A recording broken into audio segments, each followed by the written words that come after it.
Everyone, আসসালামু আলাইকুম। আপনারা সবাই কেমন আছেন? আলহামদুলিল্লাহ, আমি অনেক ভালো আছি। আজকে আপনাদের মাঝে আর একটি নিউ ব্লগ নিয়ে চলে আসলাম। ভিডিওটি ভালো লাগলে অবশ্যই একটি লাইক করবেন, কমেন্ট করবেন, সাবস্ক্রাইব করে ছোট্ট বোনটির পাশে থাকবেন। এই তো এখানে কেরালা বানানো হচ্ছে।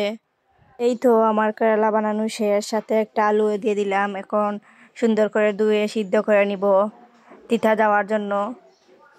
এই তো এখন সুন্দর করে ধুয়ে নিব। এই তো কেরালা সিদ্ধ হয়ে গেছে, একটু সিদ্ধ করে নিলাম হালকা তিতা যাওয়ার জন্য। আর এই তো এখানে কেরালা বসানো হবে। এই তো সবকিছু দিয়ে দিলাম। এখানে একটু সুন্দর করে নাড়াচাড়া করব।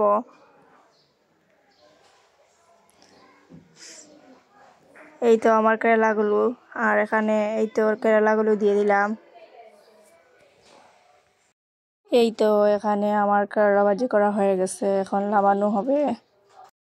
এই তো এখানে মাছ ভুনা করা হয়ে গেছে।